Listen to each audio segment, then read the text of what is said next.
They told her she was invisible. They told her she was expired goods, a boring housewife with nothing to offer.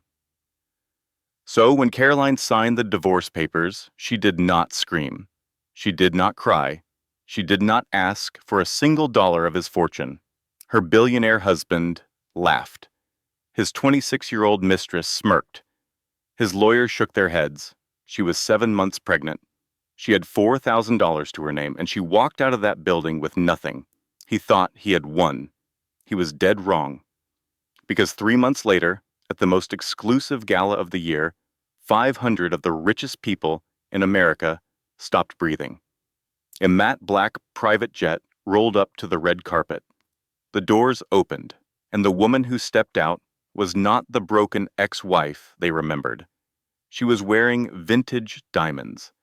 She was holding a billionaire's hand, and in her pocket, she carried the one thing that could destroy her ex-husband's entire empire in exactly 43 minutes. He had no idea that the code running his company, every truck, every ship, every dollar, belonged to her. He had no idea that the woman he called invisible had just become the most dangerous person in the room, and the countdown had already started. This is not just a story. This is a warning to every person who has ever looked at someone and seen nothing. Because the people who underestimate you are the ones who should be afraid. Lesson and value. Before we begin, here's what this story will give you. It is not just entertainment. It is a reminder that your silence is not your weakness, that your patience is not your surrender, that the work you do when nobody is watching is the foundation that no one can take from you. If you have ever felt unseen, unvalued, or thrown away, this story is for you. And by the end, you will never look at the quiet person in the room the same way again. If this story stayed with you, if it made your heart race, or gave you chills, or reminded you of your own strength, then do me a small favor. Hit that like button. It costs you nothing, but it tells the algorithm to share this story with someone else who needs to hear it today. Drop a comment and tell me, what would you have done? Would you have taken the money and walked away? Or would you have waited for the perfect moment like Caroline did? I read every single comment, and your answers always surprise me. And if you are not subscribed yet, tap that subscribe button and ring the bell so you never miss a story. We have an even wilder one coming next week about a cheating husband who found out too late that his wife owned the lottery ticket. Trust me, you do not want to miss that one. Thank you for being here. Thank you for listening. And remember, know your worth, protect your work, and never let anyone call you invisible. They told her she was invisible. They told her she was nothing without his name, his money, his world. And when Carolyn Mitchell sat down to sign her divorce papers on a freezing Tuesday morning in Manhattan, she did not scream. She did not cry. She did not beg for a single dollar of Grant Sterling's fortune. He thought he had won. He thought he had discarded a boring, pregnant housewife for a younger, flashier model. He was wrong. 3 months later, at the most important gala of the decade, 500 of the wealthiest people in America were not looking at Grant Sterling. They were looking at the sky. Because when a matte black Gulfstream G650 landed on the private airstrip and the doors opened, the woman who stepped out was not the broken ex-wife they remembered. She was 7 months pregnant. She was wearing midnight blue velvet and vintage Cartier diamonds, and she was holding the deed to their entire future. This is the story of the ultimate silence before the storm. The conference room on the 42nd floor of the Sterling Global Building smelled like lemon polish and expensive cologne. Specifically, it smelled like Santal 33, the fragrance Grant had started wearing 3 months ago, right around the same time he started working late with his new VP of Marketing, Megan Hale. Caroline sat on one side of the mahogany table. Her hands were folded in her lap, resting gently on the curve of her 4-month pregnant belly. She was wearing a simple gray cardigan and jeans. No jewelry, no makeup, no lawyer. Across from her sat Grant Sterling, looking every inch the master of the universe, in a bespoke navy suit that cost more than most people's monthly rent. He was scrolling through emails on his phone, not even bothering to look at her. Beside him sat his attorney, Mr. Whitfield, a silver-haired man with the moral flexibility of a carnival contortionist. "The terms are standard, Caroline," Grant said, still not looking up from his phone. "You get the lake house, the Audi, and a monthly stipend for 5 years. It is generous considering you have not worked a real day in a decade." Mr. Whitfield slid the stack of papers across the table with the practiced efficiency of a man who had ended hundreds of marriages before lunch. "Sign here, Mrs. Sterling, and here, and initial the bottom of page 4. Caroline did not reach for the pen immediately. She looked at Grant. She looked at the man she had supported for 12 years. She had edited his business proposals when he was a nobody working out of their basement apartment in Brooklyn. She had used her own inheritance, $47,000 from her grandmother, to seed his first startup when every bank in New York laughed him out of the room. She had hosted the dinners, charmed the investors, smoothed over his legendary temper tantrums, and written the proprietary logistics algorithm that now powered his entire empire. That last part was the one Grant always forgot to mention. "Where is Megan?" Caroline asked softly. Grant sighed, finally putting his phone down with the exaggerated patience of a man who believed he was being deeply reasonable. "Do not start, Caroline. Megan is in her office, working. Unlike some people, she has a company to help run. She is 26, Grant. She was an intern 6 months ago." "She understands the future," Grant snapped, his voice echoing off the glass walls. "Look, Caroline, we grew apart. It happens. You are simple. You like gardening and books and baking cookies. I am building an empire. I need a partner who looks the part, who fits the brand. You are just—" He waved his hand at her gray cardigan, vaguely. "You are invisible. Invisible." The word hung in the air like smoke from a fire that had been burning for years. Caroline picked up the pen. "I do not want the lake house," she said. Her voice was steady, quiet, but something in it made Mr. Whitfield look up from his papers. "Excuse me? I do not want the lake house. I do not want the Audi, and I certainly do not want your stipend, Grant." Grant let out a laugh that was more bark than amusement. "Okay, playing the martyr. Fine. What do you want then? The penthouse? Stock options? You are not getting equity, Caroline. My lawyers made sure of that." "I want nothing," Caroline said. She flipped to the back page. "I want a clean break. No alimony, no assets, just my freedom. And I want to keep my maiden name, effective immediately." Grant looked at his lawyer, confused. "She can do that?"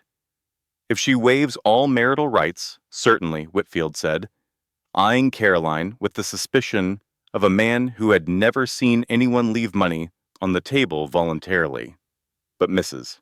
Sterling, you do realize this leaves you with virtually nothing. You have been out of the workforce for years. You are 4 months pregnant. How do you plan to support yourself?" "I will figure it out," Caroline said. What Grant did not know, what nobody in that room knew, was that Caroline had spent the last year quietly meeting with intellectual property attorneys. 5 years ago, she had legally separated her grandmother's trust from Grant's assets. And the algorithm she had written in 2014, the one that routed every shipment, optimized every supply chain, and powered the digital backbone of Sterling Global, had never been formally transferred to the company. It was a verbal agreement between spouses, nothing more. The IP waiver Grant was about to sign would release all claims to Mitchell Intellectual Property Holdings. He did not read it. He never read anything she gave him, Caroline pressed the pen to the paper and signed, Caroline Mitchell. The sound of the pen scratching against paper was the only noise in the room.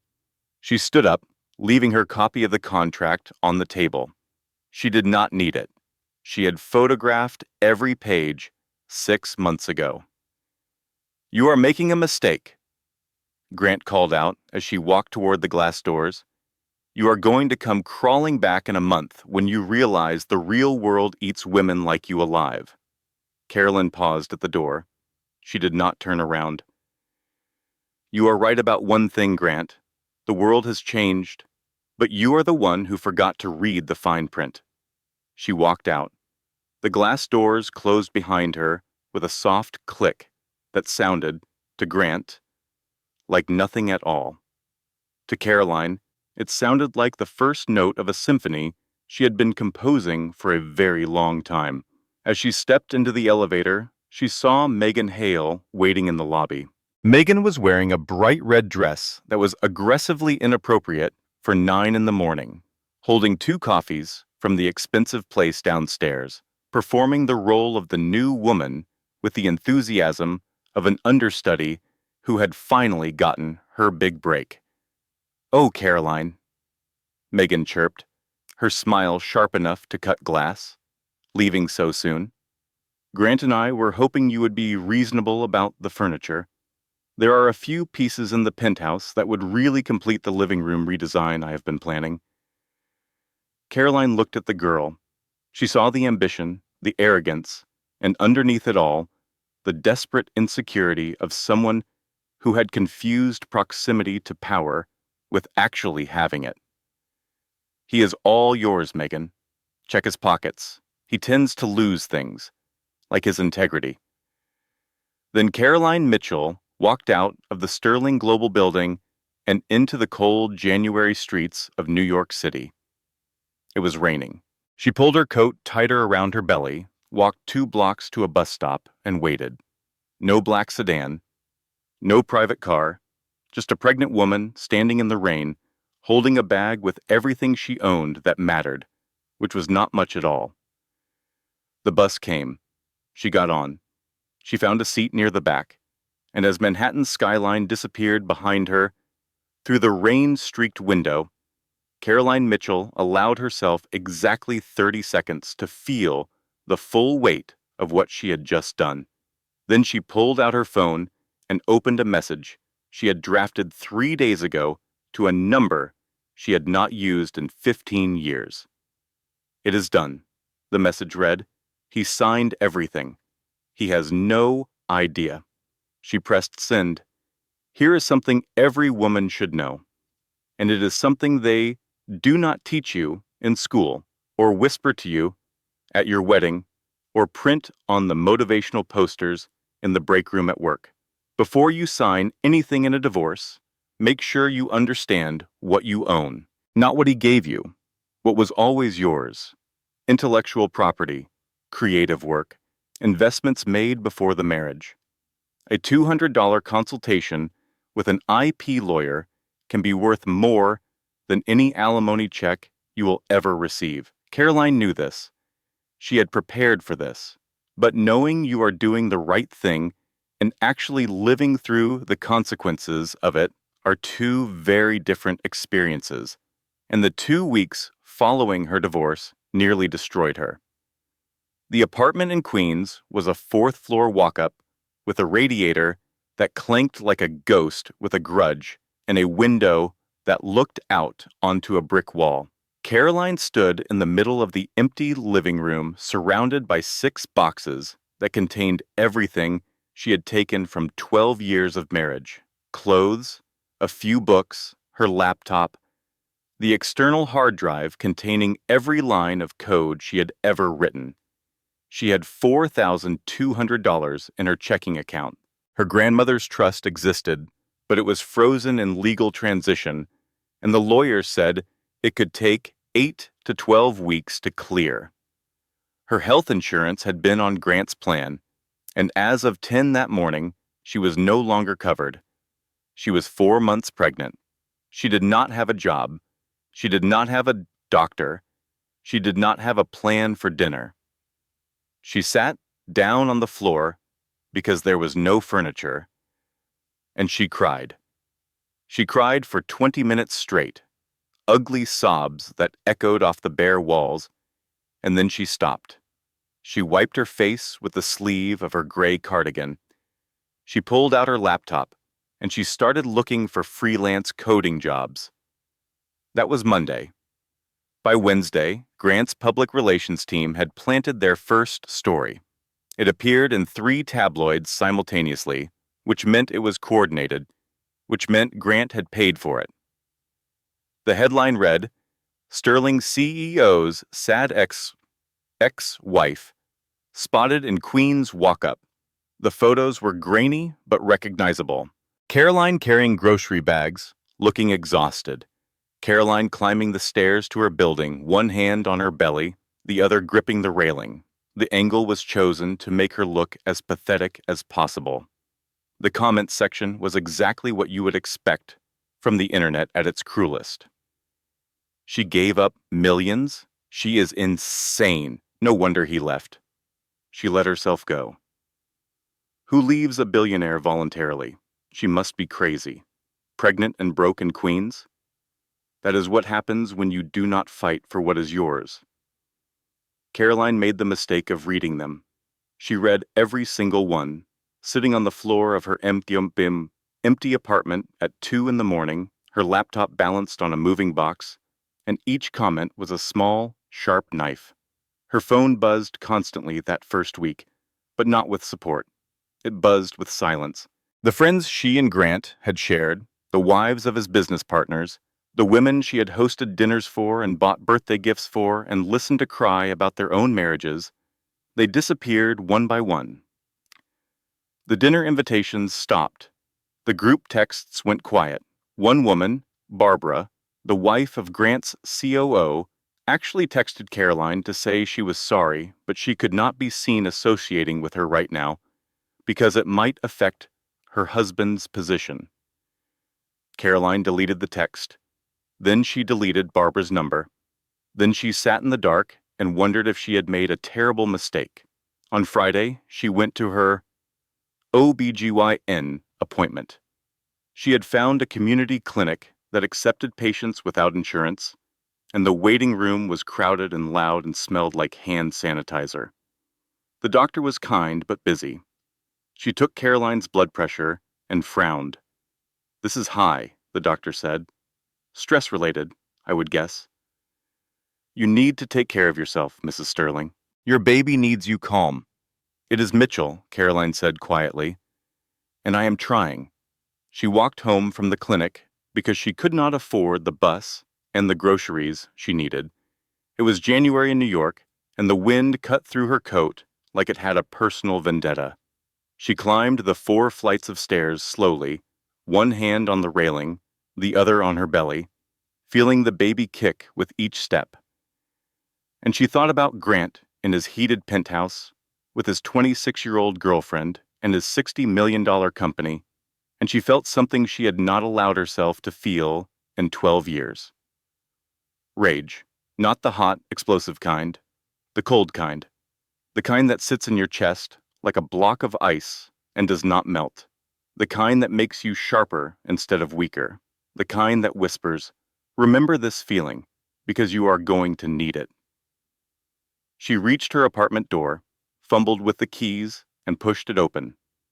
The apartment was dark, but it was not empty. There was a suitcase in the hallway. 2 suitcases, actually, and the smell of something warm and savory was coming from the kitchen. Diane Mitchell, Caroline's mother, was standing at the stove in the tiny kitchen, wearing an apron she had apparently brought from home, stirring a casserole in a pot that was too big for the burner. Diane was 62 years old, a retired schoolteacher from Richmond, Virginia, with silver-streaked hair and the kind of no-nonsense Southern demeanor that could make a grown man apologize for things he had not even done yet. "Baby girl," Diane said, without turning around, "are you standing in the doorway with your mouth open, or are you going to come eat?" "Mama, what are you doing here?" What does it look like? I am making dinner, and I am moving it in. Temporarily, she added, pointing the wooden spoon at Caroline for emphasis. Do not get any ideas about this being permanent. I have a book club in Richmond, and they cannot function without me. You drove 6 hours. 7, actually. There was construction on 95. Now sit down. You look like you have not eaten a real meal in a week. Caroline sat. She did not have the energy to argue. Diane set a bowl in front of her and sat down across the small folding table that served as the kitchen's only surface. Now, Diane said, folding her hands, tell me everything, and I mean everything, Caroline. Not the cleaned-up version you would tell a stranger, the real one. So Caroline told her. About the divorce, about the money, about the tabloids, about Barbara's text, about the clinic, about the blood pressure, about the $4,200 and the frozen trust and the freelance jobs that paid $40 for 8 hours of work. Diane listened to all of it without interrupting. When Caroline was finished, Diane was quiet for a long moment. Then she said, Are you done feeling sorry for yourself? Caroline blinked. What? I asked if you were done. Because you have tonight, baby girl. You have tonight to sit in this tiny apartment and cry and eat this casserole and feel the full weight of everything that man did to you. But tomorrow morning, we fight. Do you hear me? Tomorrow, we figure out the insurance. We figure out the trust. We figure out the plan. Because you are Caroline Mitchell, and you wrote the code that runs that man's entire company, and if he is too stupid to realize that, then the trash took itself out. Our job is to make sure it stays at the curb. Caroline stared at her mother. Then, for the first time in 2 weeks, she laughed. It was a small, broken laugh, but it was real. Mama, this neighborhood is not great. Diane waved her hand dismissively.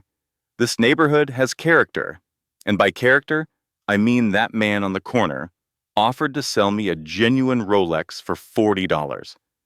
I told him I would take 2 if he threw in a handbag. He respected my negotiating skills. Caroline laughed again, harder this time. Now eat, Diane commanded. My grandbaby needs nutrition even if you have decided to survive on sadness and tap water. Caroline ate. The casserole was perfect.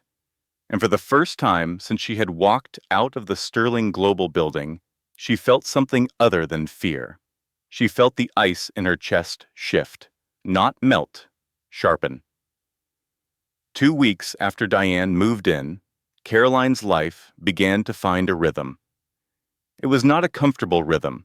It was the rhythm of survival, the kind that is exhausting and repetitive and occasionally humiliating. But it was forward motion, and forward motion was enough.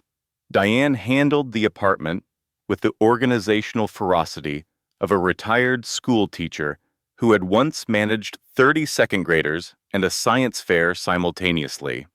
She found a free clinic 2 neighborhoods over that had a prenatal program. She negotiated with the landlord to fix the radiator, a conversation that apparently involved implied threats about building code violations and explicit threats about calling the landlord's mother, whom Diane had somehow identified and befriended at the grocery store within 3 days of moving in. Caroline coded. She sat at the folding table in the kitchen from 6 in the morning until midnight, her laptop humming, her belly growing, taking every freelance job she could find.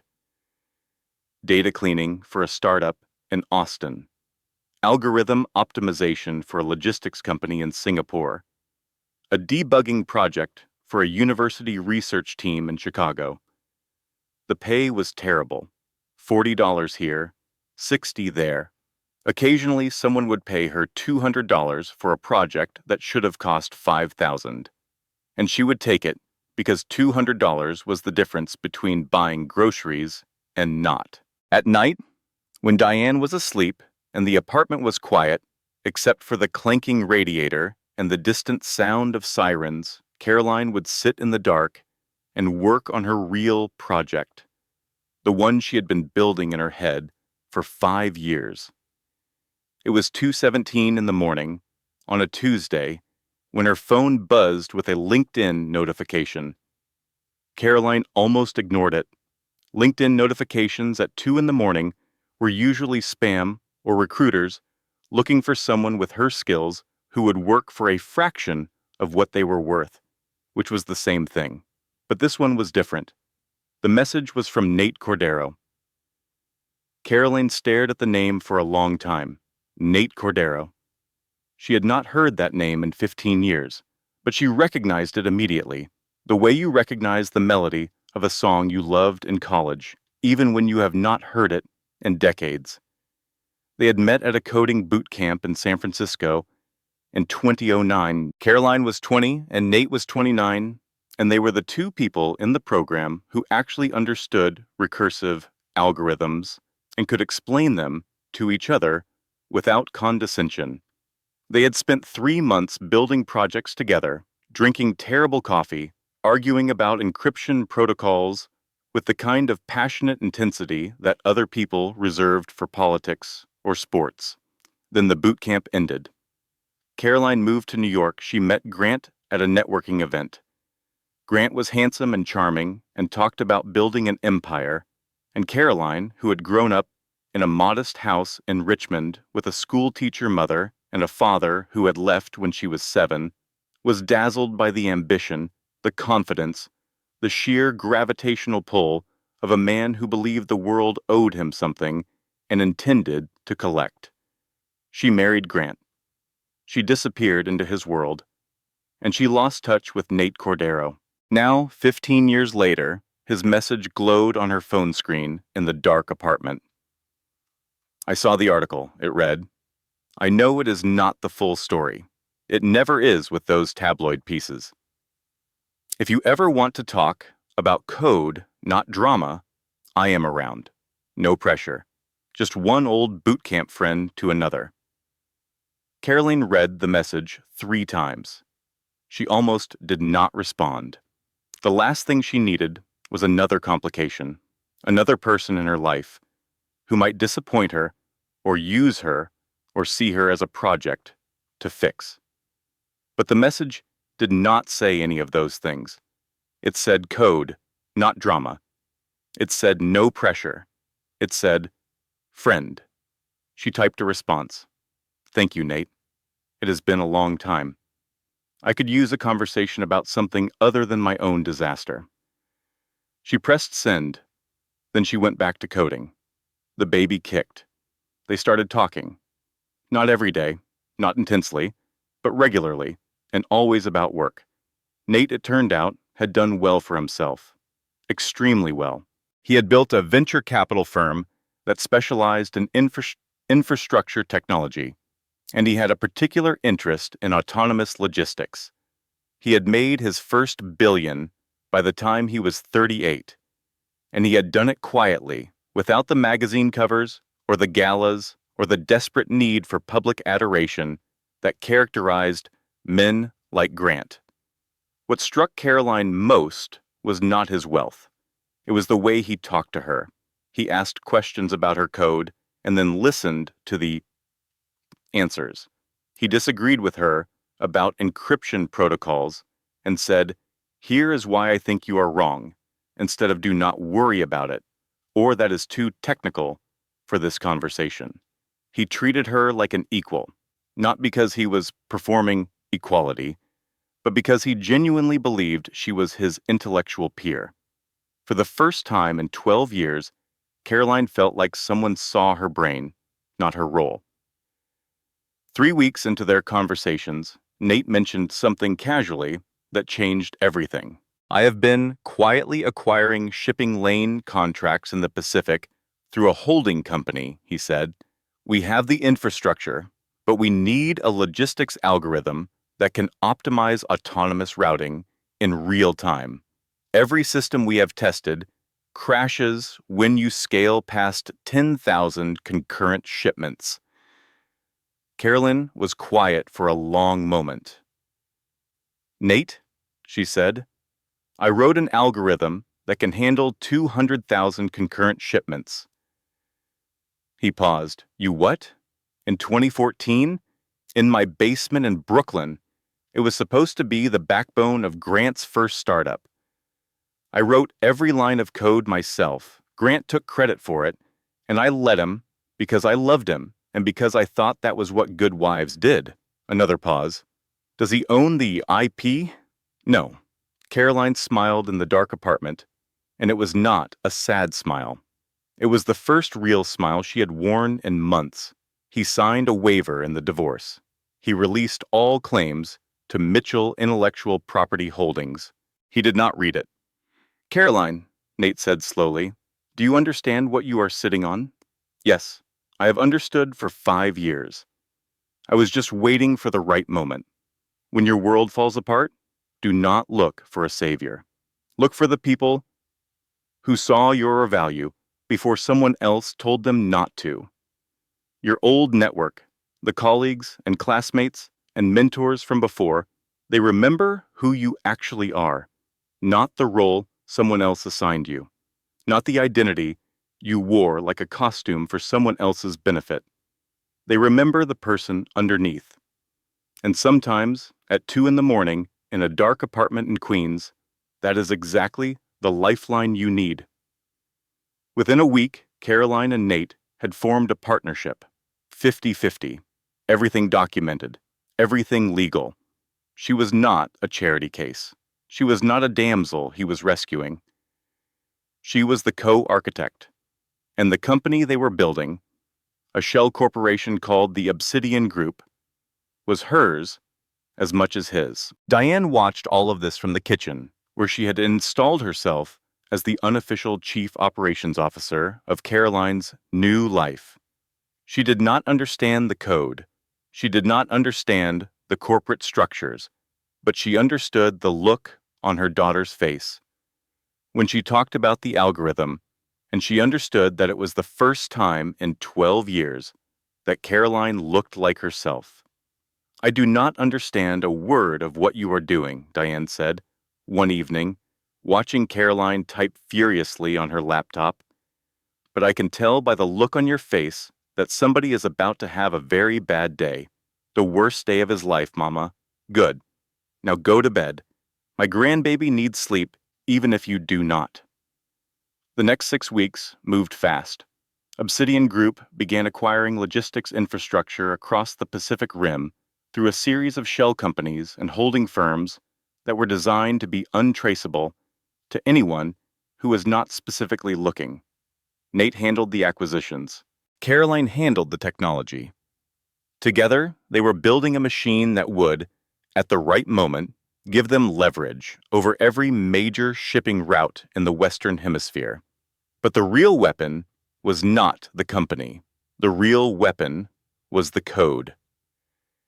Caroline's algorithm, the one she had written in 2014 in a basement apartment in Brooklyn, while Grant was out drinking with potential investors, was not just a logistics optimization program.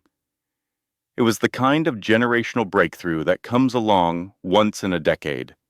The algorithm could process 200,000 concurrent shipping routes in real time, predict bottlenecks before they formed, reroute cargo around disruptions with near zero latency, and do all of it with an encryption layer so sophisticated that it had attracted the attention of people far more powerful than Grant Sterling. 2 months after the divorce, Caroline found herself sitting in a windowless room in a government building in Washington, D.C., across from 3 people in dark suits who did not smile. Miss Mitchell, the woman in the center said, we have been monitoring the Obsidian Group's technology capabilities. Your encryption algorithm has applications beyond commercial logistics. Specifically, we believe it is the only system currently capable of securing the Navy's autonomous supply drone program. Caroline sat very still. Beside her, Nate was equally motionless. We would like to offer a contract, the woman continued, $400 million for exclusive government licensing rights.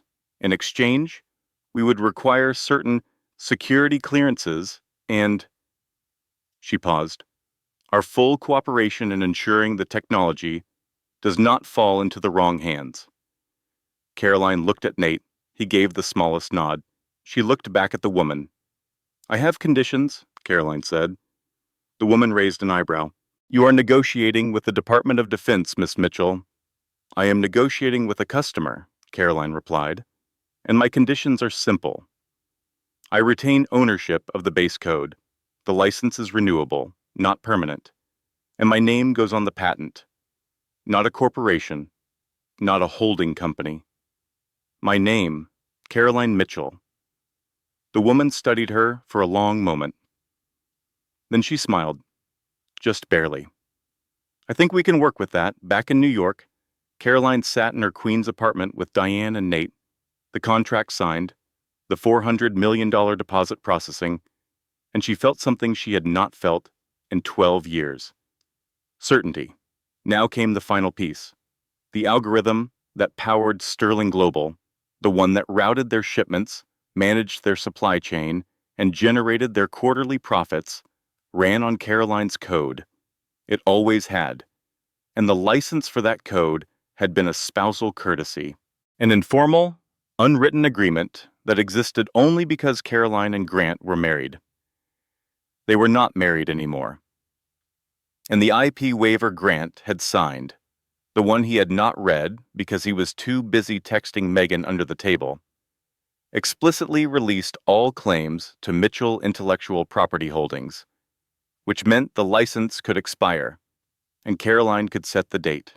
She set it for midnight on the night of the Sterling Gala, the biggest event of Grant's year, the night he would parade his success in front of 500 of the wealthiest and most powerful people in America. But she did not just set a kill switch. She built a coffin, hidden inside the routine software update that Grant's IT team had authorized without reading, because nobody at Sterling Global ever read anything. Caroline embedded an automatic audit protocol. When the system rebooted, it would not just shut down the servers. It would scan every transaction from the last 3 months and display the results on whatever screen was connected to the main network. Every transaction, every rerouted shipment, every compliance violation, every dirty shortcut Grant and Megan had taken when they fired the oversight team to save money for their party.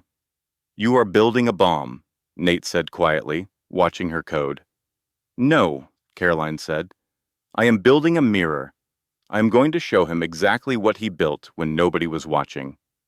And the password? Nate asked. Caroline typed a single word on the screen and smiled. The word was invisible. The gold-embossed invitation arrived on a Tuesday, forwarded from Caroline's Queens address by the building's elderly mailman, who had become surprisingly invested in her story after Diane befriended him with homemade cornbread. The card was heavy, expensive, printed on cream stock with gold lettering. The Sterling Gala, black tie only, the Hamptons. Megan had sent it. Caroline knew this because the handwritten note, tucked inside, said, Thought you might want to see what you are missing. Dress code is formal, so you might want to borrow something. Signed with a little heart.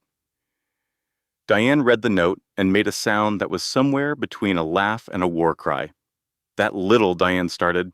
Mama. I was going to say that little biscuit, Diane said innocently. No, you were not. No, Diane agreed. I was not. Everything was in place. The algorithm would expire at midnight on the night of the gala. The Obsidian Group owned the leverage. The stage was set. Caroline had even arranged for a custom gown, a gift from a designer friend of Nate's in Paris, midnight blue velvet, cut to accommodate her 7-month belly. Because if you are going to dismantle a man's empire, you should look magnificent while doing it. And then, the day before the gala, everything fell apart. Caroline's IP lawyer called at 7 in the morning. Her voice was tight, the kind of tight that means someone has been awake all night researching and has not found an answer they like. Caroline, we have a problem. Grant's legal team filed an emergency motion this morning in New York State Court.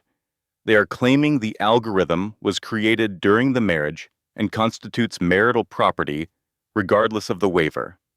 Caroline's blood went cold. How? We were careful. Nobody knew about the timeline. Someone talked. Someone close to you. The filing references your coding project specifically. They know you have been working on something. Caroline sank into the kitchen chair. Her mind raced. She had been careful, obsessively careful. She had told almost no one. Nate knew, Diane knew, her lawyer knew, and Patricia Walsh, her college roommate, her oldest friend, the woman she had called 3 weeks ago in a moment of weakness, needing to hear a friendly voice, needing to tell someone that she was not just surviving, but building something extraordinary.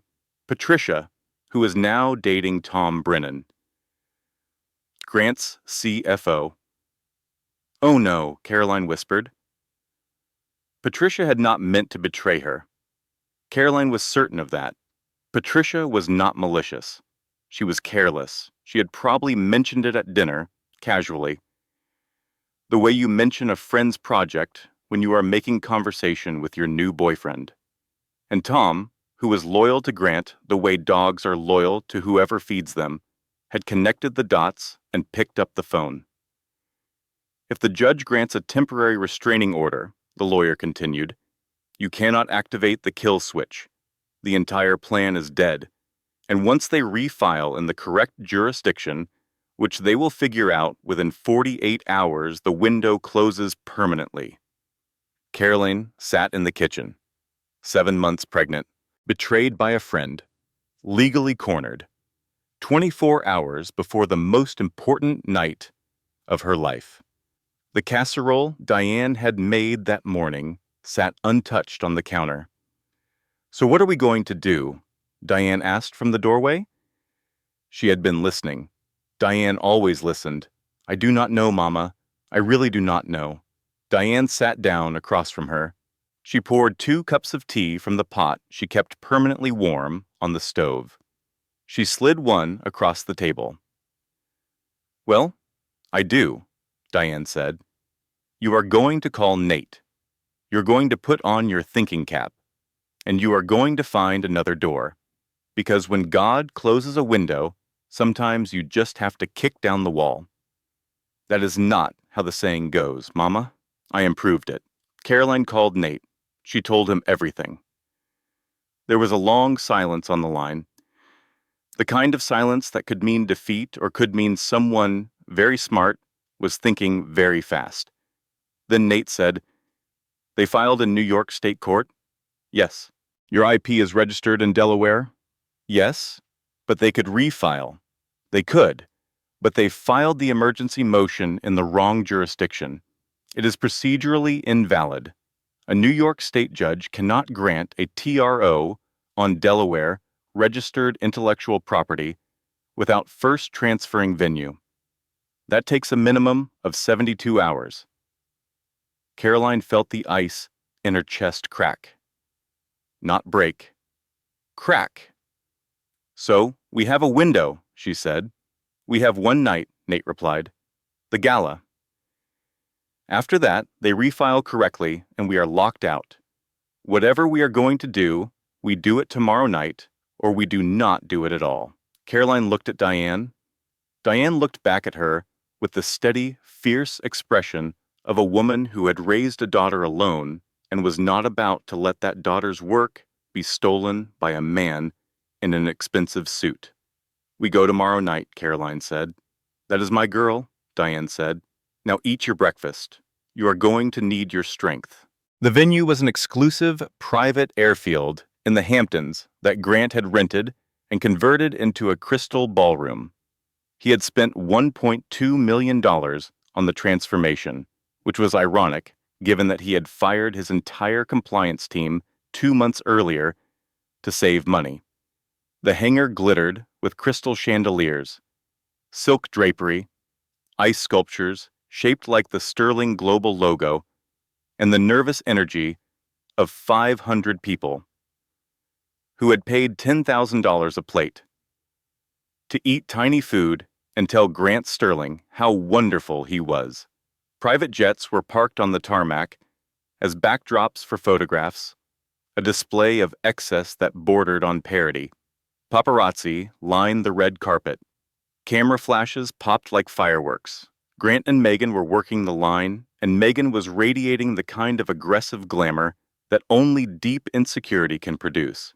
She wore a gold-sequined dress that left very little to the imagination and even less to good taste. Her smile was blinding and completely empty.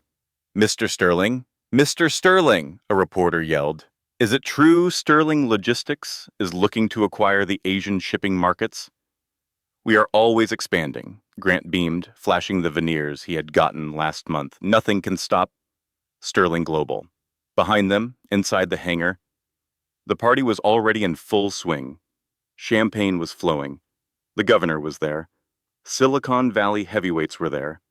Victoria Ashford, the grande dame of New York philanthropy, who hosted the event every year, was holding court near the ice sculpture, offering compliments that were 50% kindness and 50% threat. Then, the ground began to vibrate. It was not the bass from the DJ. It was not the catering trucks. It was a turbine engine, and it was getting louder. The crowd on the carpet fell quiet. Heads turned. Phones came up. Something was approaching from the east end of the runway, and it was not slowing down. "Is someone else arriving?" Megan asked, annoyed. She adjusted her hair, which the wind from the approaching aircraft was already disturbing. Everyone was supposed to be here by 8. "Probably late arrivals," Grant said, waving it off. "Maybe some tech guy trying to make an entrance." But it was not a normal landing. A sleek matte black Gulfstream G650, one of the most expensive private jets in the world, taxied slowly and deliberately toward the red carpet. It did not park in the background with the other jets. It rolled right up to the velvet ropes, the engines whining to a halt, the thrust blowing Megan's carefully sprayed hair into a spectacular mess. The insignia on the tail was not a standard registration number. It was a stylized silver phoenix. "Who the hell is that?" Grant muttered. "Security. Tell them to move that plane." Before security could move, the stairs lowered. The paparazzi went absolutely silent, which is something paparazzi almost never do because paparazzi are paid to make noise. But there was something about this moment that demanded silence, the way a church goes quiet before the sermon, the way an audience holds its breath before the curtain rises. First, a pair of black heels stepped onto the tarmac. Then a dress of deep, midnight blue velvet appeared, custom cut to accommodate a beautiful 7-month pregnant belly, elegant and commanding, the kind of dress that does not try to be noticed because it does not have to try. Diamonds glittered at the throat, real diamonds, heavy vintage, Cartier diamonds that caught the camera flashes and threw them back like stars. Caroline Mitchell stepped out of the jet and paused at the top of the stairs. She was not slouching. She was not hiding. She was radiant, the kind of radiant that has nothing to do with makeup or lighting and everything to do with a woman who knows exactly who she is and exactly what she is about to do. A gasp rippled through the crowd. Is that his ex-wife?" Someone whispered, loud enough for the microphones to catch. "No way," another replied. "She looks like she owns the place." Then a hand appeared from inside the jet. A man stepped out, tall, silver-streaked black hair, tuxedo that fit like it had been sewn onto his body. He moved with the quiet confidence of someone who had nothing to prove and everything to offer. He took Caroline's hand, lifted it to his lips, and kissed her knuckles. Then he guided her down the stairs like she was the only person in the world. "That is Nate Cordero," someone hissed. The billionaire investor. He never goes to public events. Are they together? Look at the way he is looking at her. Grant Sterling's jaw dropped. He literally stopped breathing. The color drained from his face so fast it was almost medically concerning. Beside him, Megan gripped his arm so hard her acrylic nails punctured the fabric of his suit. Caroline and Nate walked down the red carpet, ignoring the press, ignoring the cameras, heading straight for Grant. The crowd parted like water before a ship. Caroline stopped 3 feet away from her ex-husband. She looked at Megan. She looked at Grant. She did not smile. She did not look angry. She looked bored, the way you look at a restaurant menu when nothing appeals to you. "Hello, Grant," Caroline said. Her voice was smooth, confident, and carried perfectly in the silence. "You sent the invite. I assumed you wanted to meet the new owner of your supply chain." Grant blinked. Sweat appeared instantly on his forehead. "What are you talking about?" Nate stepped forward. He did not raise his voice. He did not need to. He was the kind of man whose whisper carried more weight than other men's shouts. "She means, Mr. Sterling, that we have a great deal to discuss before midnight. Shall we go inside?" The inside of the hangar was a kaleidoscope of crystal, silk, and the desperate energy of 500 people who had paid enormous sums of money to be seen in the right place at the right time. The air smelled of expensive catering, champagne, and the faint chemical tang of dry ice from the fog machines Grant had insisted on because he thought they were cinematic. When Caroline and Nate entered the main ballroom, the room did not just go quiet. It shifted. The gravity of the party, which had been centered on Grant Sterling and his gold, sequined girlfriend for the past hour, swung toward them like a compass needle finding north. Richard Ames, the CEO of a major shipping rival, was the first to approach. "Miss Mitchell," he said, extending his hand with genuine warmth, "I have heard extraordinary things about the Obsidian Group. Sebastian told me. I mean, Nate told me you are the architect." Then Senator Bradley appeared. Then Victoria Ashford herself, who took Caroline's arm with the proprietary grace of a woman who always knew where the real power in a room was located. Grant watched from the ice sculpture as his biggest investors, the men and women he had courted for years with expensive dinners and golf outings and flattery so thick you could spread it on toast, drifted away from him and toward the pregnant woman in the blue dress. "Breathe," Nate whispered to Caroline as a waiter offered them sparkling water. "They are terrified of you. They are terrified of you," Caroline corrected. "No," Nate said, and his eyes were serious. "I am just money. You are the mystery. Look at them. They are trying to figure out how the housewife became the woman wearing diamonds worth more than this entire building." Across the room, Megan Hale was imploding. Her gold dress, which had felt so triumphant an hour ago, now looked garish compared to Caroline's understated elegance. She downed her third martini in 15 minutes and grabbed 2 of her friends, a pair of influencers she had hired as brand ambassadors, and marched toward Caroline with the strategic subtlety of a woman who has confused aggression with confidence. Caroline was laughing at something Victoria Ashford had said when Megan's voice cut through the conversation like a saw through plywood. Well, Megan said, blasting a fake sympathetic smile that fooled absolutely no one. "I am surprised you actually came, Caroline. I did not think you would be comfortable in a crowd like this. It is a bit above your pay grade, is it not?" The circle of CEOs and philanthropists went silent. It was a direct, classless, shockingly public attack on a pregnant woman, and even in a room full of people who had built their careers on ruthlessness, it was a line too far. Caroline turned slowly. She looked at Megan the way a scientist looks at a specimen under glass, with clinical detachment and mild professional interest. "Hello, Megan," Caroline said calmly. "The party is lovely. although the lighting is a bit harsh for that fabric. Polyester reflects so poorly under fluorescent. Several people in the circle turned away to hide their smiles. Victoria Ashford did not bother hiding hers. "It is custom silk," Megan snapped, her cheeks reddening. "But I would not expect you to know fashion. Tell me, did you blow your entire alimony check on that rental dress? Or did Mr. Cordero pay for it? It is sad, really, trading one man for another just to stay relevant." The room gasped.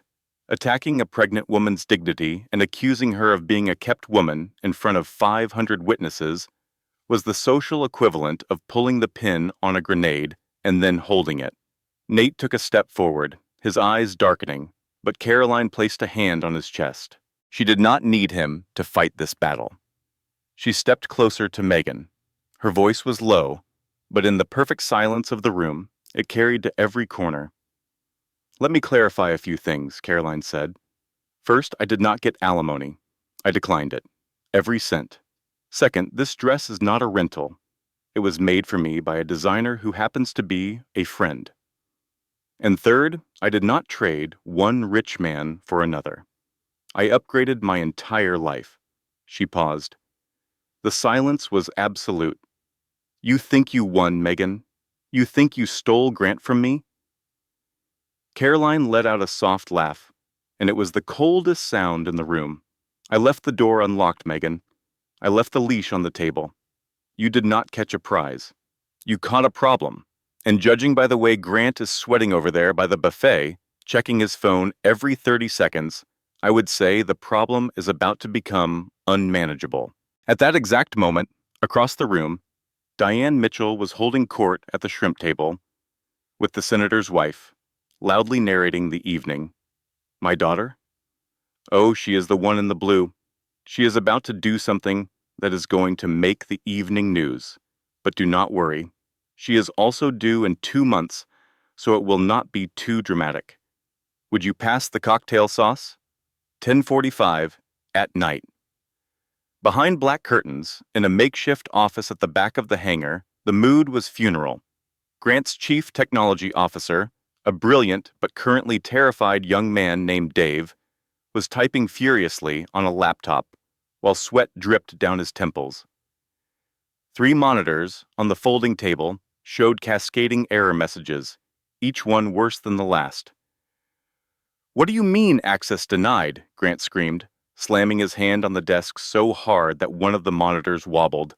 His tie was loose, his jacket was off. The master of the universe was unraveling. "I do not know, Grant," Dave shouted back, his voice cracking. "It is the legacy code, the core logistics kernel. It is locking us out. It started with the Asian servers 45 minutes ago, and now it is spreading to Europe. Our trucks are not getting routing data. Ships are sitting in ports because the digital manifests are encrypting themselves." "Then fix it," Grant roared. "Reboot it. Bypass it. Write new code. Do something." "I cannot," Dave yelled. "The source code has a timestamp signature. It looks like a license expiration." He pointed to the screen with a shaking finger. "Look, it says the user agreement has been terminated." Grant pushed Dave aside and stared at the screen. A single line of text blinked in green against a black background. "License holder, Mitchell Intellectual Property Holdings. Status? Expired." Grant stared at the name. Mitchell. His blood ran cold. Not Sterling, Mitchell. He remembered the conference room 3 months ago. The gray cardigan. The quiet voice. "I want to keep my maiden name immediately. I want a clean break." The asset waiver he had signed without reading, because he wanted to get to lunch with Megan, and because he had never, not once in 12 years, bothered to understand what his wife actually did on that laptop in the basement. "No," Grant whispered. "That is impossible. She is a housewife. She does not know how to code like this." Dave's voice was trembling now. "Grant, whoever wrote this base code 10 years ago, they put a dead man's switch in it. It was dormant the entire time. It was designed to activate only if the license expired, and it just woke up. If we do not get an unlock key by midnight, the database wipes itself. Customer data, shipping routes, financial records. Sterling Global will effectively cease to exist. Grant looked at his watch. 11:02, 58 minutes. He stormed out of the makeshift office, Basimpa, shoving past waiters and guests, who tried to congratulate him on the party. The music was still playing. People were still laughing. They had no idea that the company whose stock they owned, whose quarterly profits they depended on, was 58 minutes from total annihilation. He saw her across the ballroom. She was sitting at a VIP table near the stage, talking with Nate and Senator Bradley. She was sipping sparkling water. She looked calm. She looked untouchable. She looked like a woman who had set a fire and was enjoying the warmth. Grant did not care about the scene anymore. He marched across the ballroom, cutting through conversations, knocking against a waiter carrying a tray of champagne flutes that shattered on the floor. Every head in the room turned. "Caroline," he said, arriving at her table, breathing hard. "We need to talk, now. It is about the company. The servers are crashing. It says your name on the code." Caroline looked up at him. She set her water down with deliberate care. She did not stand. She did not rush. She let the silence build until every person within earshot was leaning in. "Oh, that," Caroline said, her voice as calm as if he had asked about the weather. "Yes, I imagine the license would expire eventually. You really should have treated the developer better. What did you do?" "I did not do anything, Grant. I simply took back what was mine. When we were married, I allowed the company to use my intellectual property, the code I wrote in 2014, as a courtesy, a favor to my husband. But since I am no longer your wife, and since you signed a document explicitly releasing all claims to Mitchell IP, the license has expired." Grant felt the floor tilt beneath him. The champagne in his stomach turned to acid.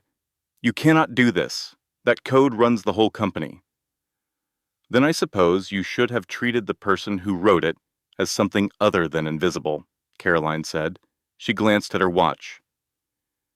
"You have 43 minutes. Here's what nobody tells you about standing up for yourself.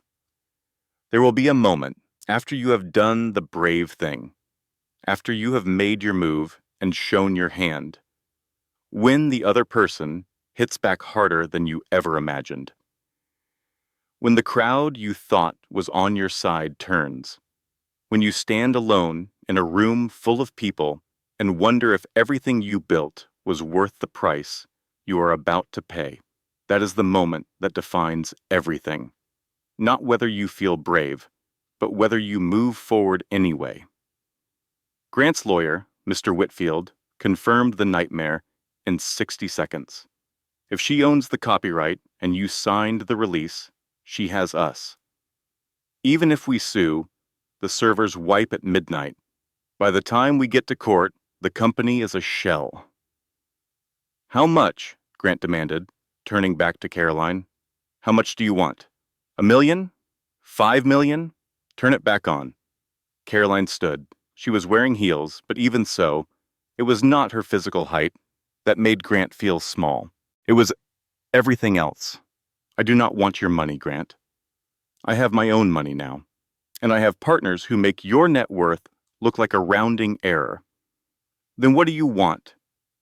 "I want you to go up to that stage," Caroline said, her voice low enough that only Grant and the people at the surrounding tables could hear. "I want you to take the microphone, and I want you to tell everyone the truth, not the story about how you built this company from nothing, the truth about who built the technology, who funded the startup, and who you threw away when you thought you were big enough to stand on your own."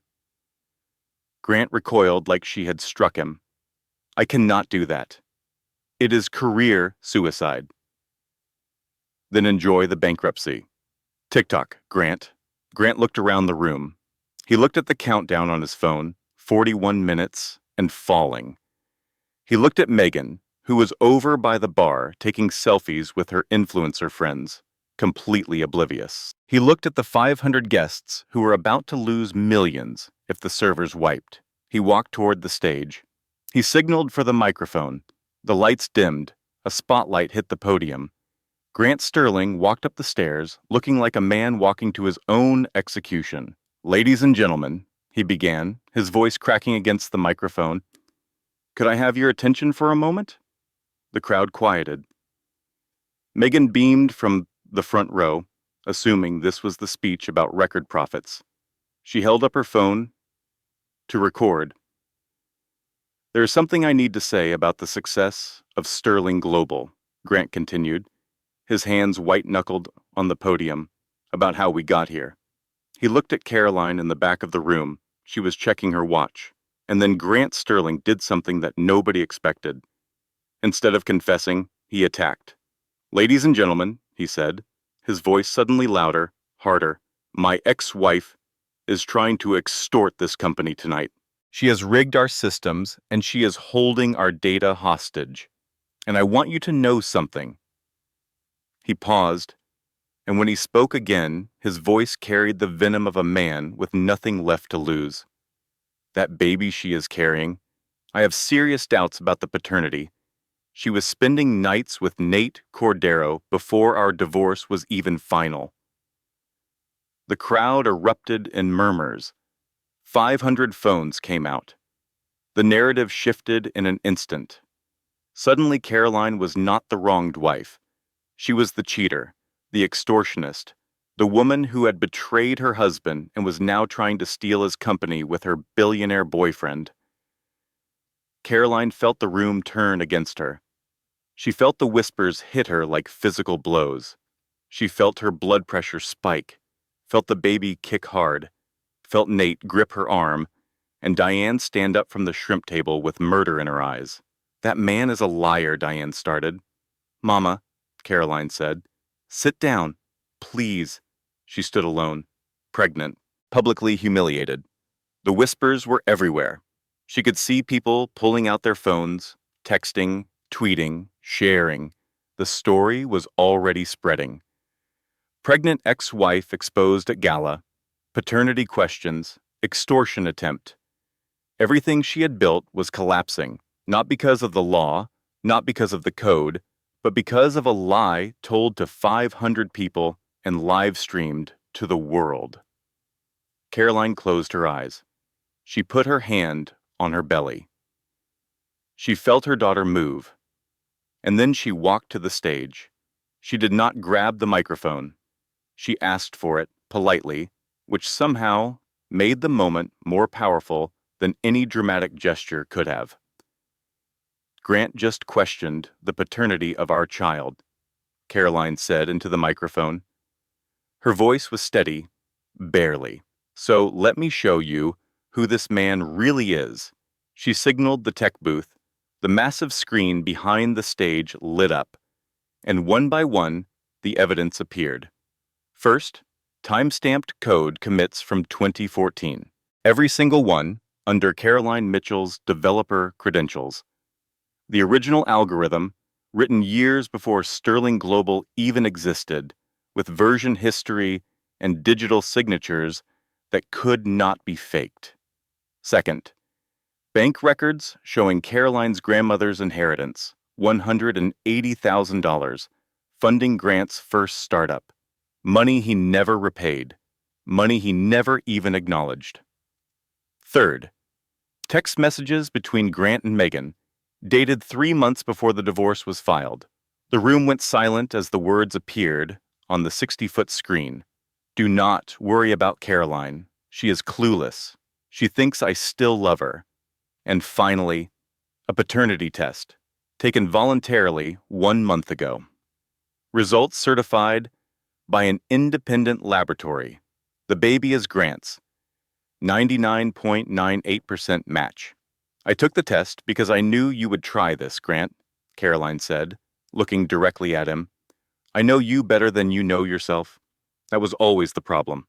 The room erupted, not in murmurs this time, in outrage. 500 people who had been ready to believe the worst about a pregnant woman 30 seconds ago, now turned on Grant Sterling with the fury of people who realized they had been manipulated. The countdown on the screen behind them hit 3 minutes. Caroline addressed the board of directors, who were huddled near the front table, looking like men who had just watched their retirement accounts catch fire. "You have a choice," Caroline said. "Sign the transfer of 51% voting shares to the Obsidian Group. My code stays active. Your investments are safe. The company survives under new management. Or let the clock run out and explain to your shareholders tomorrow morning why they are bankrupt, because your CEO could not keep his hands off the intern." Grant signed the document with 45 seconds to spare. His hand shook so badly that the signature was barely legible, but it was witnessed by 500 people and live-streamed to the world. Megan screamed at him. "You gave away the company. You are a loser, Grant." She turned and stormed off the stage, moving so fast in her heels that she lost her balance near the dessert table and fell directly into the chocolate fountain. The image, gold sequined dress covered in Belgian chocolate, hair destroyed, mascara running, was photographed by approximately 300 phones simultaneously and became the most shared meme on the internet within 40 minutes. From the shrimp table, Diane's voice cut through the chaos with perfect clarity. "Well, that dress finally found a color that suits it." Caroline walked to the laptop connected to the main projector. The room held its breath. 500 people, a dozen cameras, and one countdown clock with 15 seconds remaining. She typed a single word, the word Grant had used to describe her in the divorce lawyer's office, the word he had thrown at her like it was nothing, the word that had burned in her chest for 3 months, like a coal she could not put out. She typed invisible. She hit enter. The red screen flashed green. System restored. License renewed. Owner. Obsidian Group. The countdown stopped at 05 seconds. The room exhaled as one, and then they began to applaud. Not for Grant Sterling, who stood at the podium looking like a man whose soul had been surgically removed. They applauded for the pregnant woman in the blue dress who had just executed the most spectacular corporate takeover in American history without raising her voice. 6 months later, the morning sun hit the glass facade of the newly renamed Porter Cordero Global Tower in Manhattan. The Sterling sign had been removed on Caroline's first day as CEO. She had it melted down and recycled into paperweights, which she distributed to the interns with a note that read, "Never let anyone else take credit for your work."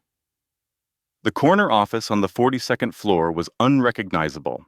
Gone were Grant's leather chairs, the wall of magazine covers, the ostentatious displays of ego. The room was now open and airy, filled with plants and books and the kind of natural light that made you want to think clearly. A photo of Lily, born healthy 3 months ago, sat on the desk next to a cup of coffee that was going cold because Caroline had been staring out the window for 20 minutes. The company had tripled in stock value since the night of the gala. The Department of Defense contract was thriving. The autonomous drone logistics program was ahead of schedule. Porter Cordero Global was not just a success. It was a phenomenon. But Caroline was not celebrating. She was staring at the skyline with an expression that was not triumph. It was something quieter, something harder to name. "You have been staring at that skyline for 20 minutes, Diane said from the doorway. She was carrying 2 coffees and wearing an apron because Diane wore an apron everywhere, including the corner office of a multi-billion-dollar corporation. "What is wrong? You own half of it." "I thought winning would feel different, Mama." "Different how?" Caroline was quiet for a moment. "I thought I would feel happy. I just feel tired and a little sad. I wasted 12 years on someone who could not see me. 12 years of editing his proposals and hosting his dinners and writing his code and pretending that being invisible was the same as being humble. It was not humility, Mama. It was erasure. And I let it happen. Diane set the coffees down. She pulled a chair over and sat across from her daughter, the way she had sat across from her at the tiny folding table in Queens and at the kitchen table in Richmond before that, and at every kitchen table of Caroline's life where something important needed to be said. Baby, you did not waste those years. You survived them, and you learned something most people never learn until it is too late. You learned that your silence is not your weakness. Your silence was just the deep breath before the scream, and when you finally screamed, the whole world heard it. She looked at the photo of Lily on the desk, and you made a whole human being in the process. Two, actually, if you count the company. Caroline smiled. It was small and tired and real. Healing is not a straight line. You can win everything and still mourn the life you thought you were going to have. That is not weakness. That is being human. Give yourself permission to feel all of it. The victory and the grief, the power and the exhaustion, the pride and the sadness. You earned every single one of those feelings. Do not let anyone, not even yourself, tell you that winning means you are not allowed to be tired. The door opened. Nate walked in carrying a newspaper and a bag of bagels, because he had learned early in their partnership that Caroline made better decisions when she had eaten. Have you seen page 6? Nate asked, setting the paper on her desk. Caroline glanced at it. A small, grainy photo showed Grant Sterling in an orange jumpsuit, picking up trash on the side of a highway in New Jersey. The headline read, ex-CEO, Sterling denied bail in federal negligence case. Former mistress turned state witness, Jessica testified against him? Caroline asked. Megan, Nate corrected gently. Saying like a bird, she claimed he forced her to ignore the compliance logs. It did not save her, though. She is facing probation and a lifetime ban from holding any corporate officer position. She is currently trying to sell her story to a reality television show. No network is buying. Caroline looked at the photo of Grant in his jumpsuit. She waited to feel something. Satisfaction. Vindication. The sweet, burning pleasure of revenge. But what she felt was simpler than that. She felt the indifference you feel for a stranger on the street. He was no longer a part of her story. He was a footnote. Then Nate said something that changed everything. There is something else, he said, and his voice had a careful quality to it that Caroline had learned to pay attention to. Tom Brennan, the CFO who flipped, he gave the federal investigators Grant's second set of books. And Grant was laundering money. Through the Sterling Foundation. Caroline went very still. The Sterling Foundation, the children's charity she had co-founded with Grant 8 years ago. The organization that funded pediatric hospitals, after-school programs, literacy initiatives, in underserved communities. The one thing from her marriage that she had believed was genuinely good. The hospitals, Caroline whispered, are fine, Nate said quickly. The donations were real. The programs are funded. It is the source money that is dirty. Grant was using the foundation to clean cash from the unmanifested shipping containers, the ones the compliance team would have caught if he had not fired them. Caroline stared at Nate. Then she stared at the newspaper. Then she stared at the photo of Lily on her desk. She had prepared for many things. She had prepared for the legal battle, the public scrutiny, the corporate warfare. She had not prepared for this. The one good thing she thought she had built with Grant, the one piece of their marriage that she believed was untainted, was rotten underneath. I have to go public, Caroline said. Nate nodded. I know. And it will be hard. Harder than the gala. Harder than the divorce. I know. Caroline held a press conference the next morning. She stood behind a podium in front of 100 cameras, and for the first time since this entire saga began, she did not have a script. I did not know, Caroline said. Her voice was steady, but it was the steadiness of someone who is holding themselves together with nothing but willpower and the knowledge that falling apart is not an option. That is not an excuse, it is a fact. And I am here to make it right. She took a breath. The cameras flashed. Porter Cordero Global will replace every dollar of dirty money with clean funds. Every hospital, every program, every scholarship, because the children who benefited from that foundation did not do anything wrong. And neither will my daughter grow up in a world where her mother hid from the truth to protect her own image. The press conference lasted 45 minutes. She answered every question. She did not deflect. She did not blame Grant, even though she could have. She simply told the truth, and the truth, it turned out, was more powerful than any revenge she had ever planned. The story went viral. Not because of drama, not because of the gala or the countdown or the chocolate fountain. It went viral because of honesty. Because in a world saturated with spin and performance and carefully curated narratives, a woman standing in front of cameras and saying I did not know, and I am going to fix it, was the most shocking thing anyone had seen in years. 3 months after the press conference, Porter Cordero Global was named the most ethical company in the logistics industry. The foundation was rebuilt from the ground up with transparent accounting and independent oversight.